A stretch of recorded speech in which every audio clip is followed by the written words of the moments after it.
The first example is money. Let us do a thought experiment.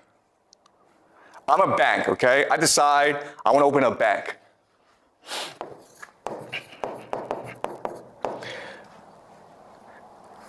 And now you're allowed to put money in the bank, okay? So all of you get together and you put $5 million in the bank. Not $5 million. Now, why do you put $5 million into my bank? Because I promise you 1% interest, right? 1% interest. That's a really good deal. But now because I owe you some money, right? I owe you 1% interest, I now need to go make money for myself. So I have a friend who's building a restaurant, and he says, I need $5 million to build a restaurant, and after a year, I will pay you back 10% interest, okay? 10% interest. And so I make a 9% profit, and I can use that to pay my employees, to pay myself a salary, to build a new building, okay? So now I want you to think about this. I'm the bank, I got $5 million in deposit money, then I gave out a $5 million loan. Today, how much money is in the bank? Countless. Countless. How much money now do I have? I got $5 million from you guys, then I gave it out to someone else, right? So how much money is in the bank right now? Zero is zero, right? It should be zero. Logically, the answer is zero. In fact, zero is the answer that you are taught in economics. It's what you are taught, yeah? Zero is not the answer that we're taught in economics. Okay. You cannot loan all the money that you have. Like, for example, if they will have a limit, like 25%, I don't know. Okay. Maybe 10%, so you can only loan like 4 million. Okay, yeah, okay, really good point, okay, oh yes. Okay, so that's really good. So in economics, you learn about the idea of the fractional reserve system. Okay, what's fractional reserve? As you say, you must leave behind a certain amount of money. It could be 7%, it could be 10%, it depends on the country, okay? Let's say 10%. So theoretically, I can actually lend out $5 million. I can only lend out $4.5 million. Okay? You're right, okay? That's law as well. Okay? Actually, okay, let's say I lend out $4.5 million, okay? Now how much money do I have in the bank? Yeah, $500,000, right? Okay? So again, this is what you're taught in economics. This is what makes logical sense, right? The correct answer, what actually happens in real life, is you now have $9.5 million. Okay, that is the correct answer. This makes no sense, right? But it happens in reality. And how do we know? Because over the past 20 years, Chinese banks, like the Bank of China, the Bank of Industry and Commerce, the Agricultural Bank of China. If you Google these banks, what you will see is, these past 20 years, these banks have become the largest in the world. How did that happen? Was it because Chinese people got rich and put all the money in the bank? No, that's not what happened. What happened, guys? Supported by the country, the government. Okay, what happened was, these banks start to lend money out to corporations, to government, to people, to build skyscrapers, to build roads. In other words, the banks started to create money out of nothing in order to finance China's infrastructure projects. And that's what banks are allowed to do. They're allowed to print money, create money out of nothing. Okay, does that make sense? Now the question then is, wait a minute here. That's kind of absurd. How this system come into being? How is it created? Okay, well actually, there's a very easy explanation for where we got the system from. All right, so let me explain the history and the origin of the system. So in the beginning, it was merchants who engaged in finance because merchants needed money in order to facilitate trade. Okay? And some merchants became extremely wealthy. And when they became very wealthy, they started banks in order to support trade and other merchants. Okay, so these banks traded in gold because that was the primary source and supply of money back then. Okay, so what happened is you would come and you would put your money, your gold, in a bank for safekeeping. And the bank would give you a contract, right? A contract is just saying, thank you for giving me your gold. I promise to give back your gold at any time that you want it. And that's what we call a receipt, right? And this would allow for better and easier trade. Because now I can take this contract and I can go to England, okay? Maybe I'm based in Italy. But now I can go to England and say, listen, I need to buy cotton or bananas from you. And the person is like, well, what are you gonna give me? I'm gonna give you gold, right? So I take the receipt and I give it to you, right? And why do we do this? Because it's a lot easier than giving gold to other people. And so this system would facilitate trade throughout the world. Doesn't make sense. Now, I'm the bank. I have all this gold. And I want to make money with it. So I want to give it to other people. So other merchants would come to me and say, listen, I need gold. Can you lend me out gold? Right?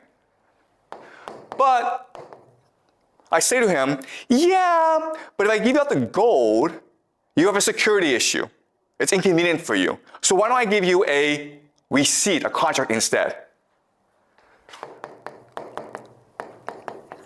Does that make sense? Because all I need is a contract, all I need is a receipt in order to go and do trade elsewhere. Right? So by doing this, what I've done is I've doubled the gold in my bank, right? I've created money out of nothing. So the gold is still 5 million. That hasn't changed, but the receipt is now 5 million plus 5 million. So theoretically, I now have 10 million in the bank. All right? So that's how money and finance works. Now, there's a problem with this system. What's the problem with this system? What do you mean?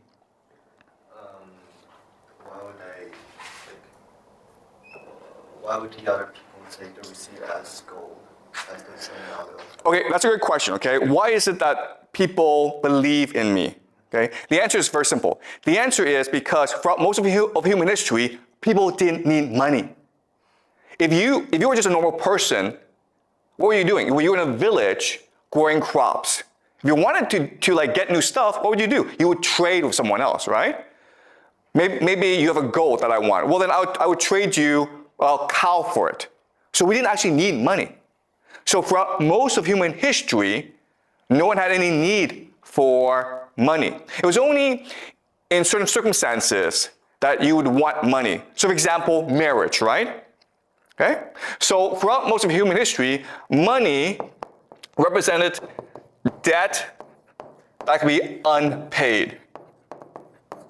Oh, sorry, debt that could never be repaid. So for example, a very common thing is maybe you and I fight and I kill you. Well, in theory, your family should now come and kill me. But obviously that would create a lot of problems, right? So the way to settle the dispute is I would give your family money. Because money was symbolically meant to say, I'm sorry I killed you. This is a debt that can never be repaid. Okay? That's what money was used for in most circumstances throughout human history. There was no actually real use for money. It was symbolic. But with the rise of trade and with merchants, they needed money in order to facilitate the trade. But these merchants all knew each other, so they trusted each other anyway. So money was a mechanism for them to trade easier, okay? Does that make sense? All right? Okay, so let's go back to the question. This system looks great. I can print money out of nothing, but there's a problem with this system. What is the problem? There's a problem here. Like you can forge the receipts and, the money fakes. Okay, that's actually a great question, okay? So, yeah, is it possible to forge the contract? Okay? So, that's a really good point. The problem is, so the answer is that they all knew each other anyway. Okay, because it's a very small circle. Again, we have not reached the modern period where it's a lot of people using money. If that's the case, then forgery becomes a problem. We'll discuss this in future classes, okay? Counterfeiting. But at this point in history, forgery is actually not a big issue. There's actually a bigger issue. And it's a huge issue.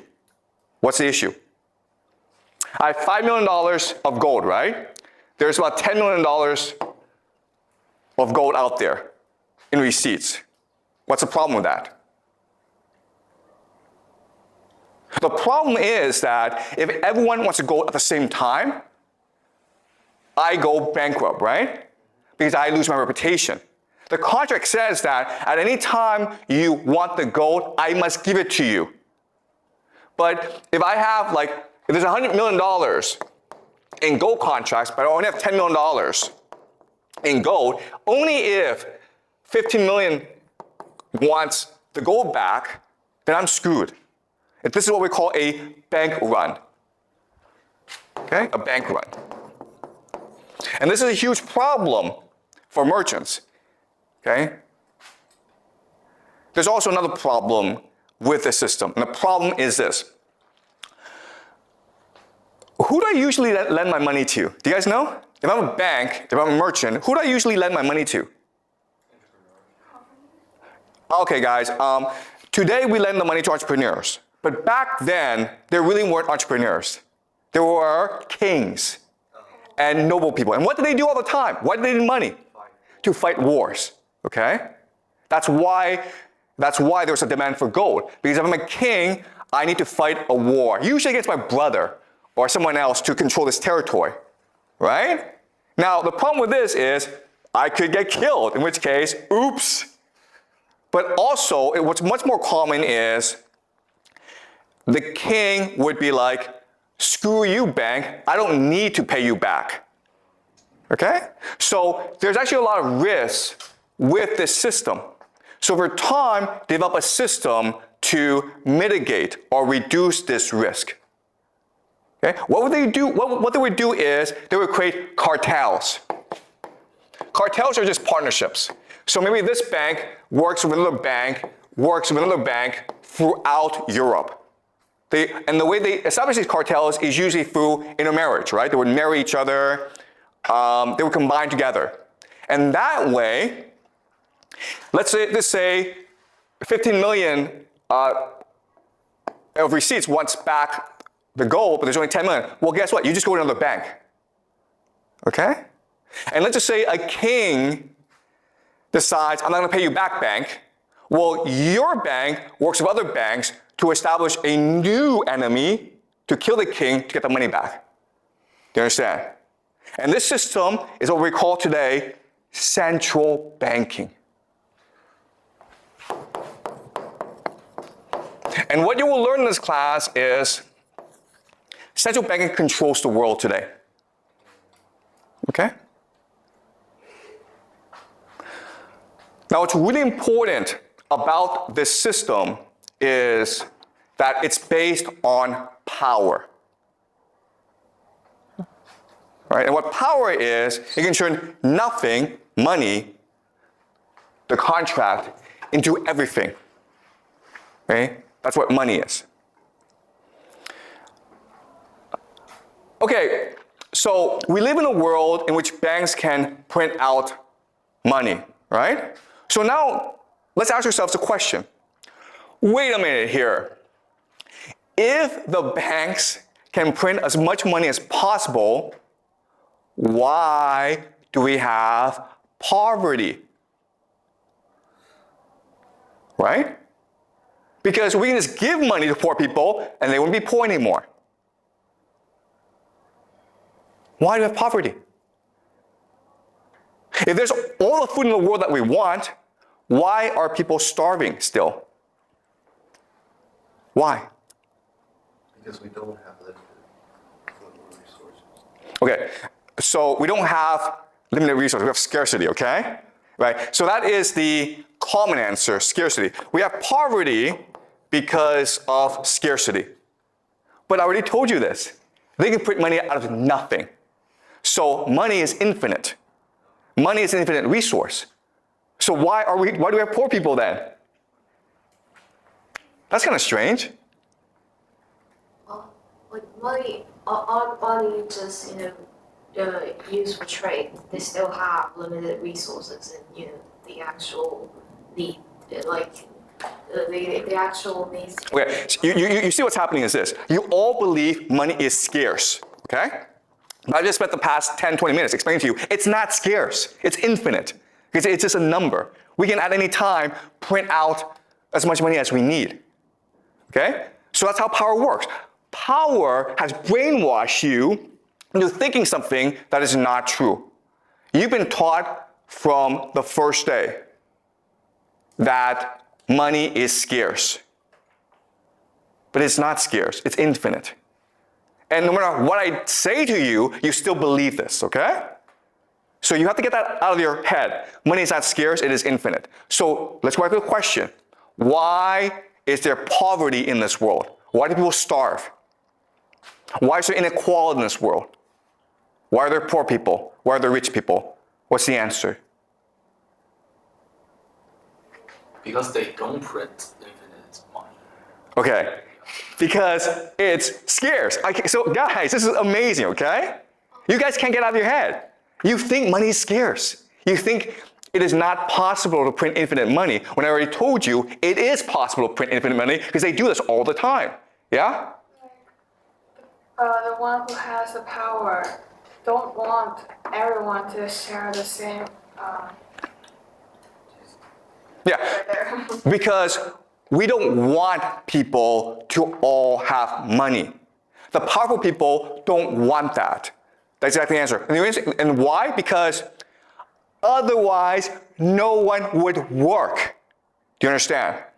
The point of putting money is not to give you money. The point of putting money is to create the illusion that money is valuable, and therefore you will work hard in order to obtain it. But in order for me to make you want to get money, I need to create artificial misery. Do you understand? Right? If there weren't poor people, you wouldn't want to be rich. It's only because you see people suffer that you would want to go make money for yourself. What do your parents tell you? Your parents tell you, work hard in school, make a lot of money. Otherwise, you're going to end up like a poor person. Right? Well, guess what? If there are no poor people, your parents couldn't say that to you. And you wouldn't want to work hard in school. Right? That's why we have poverty.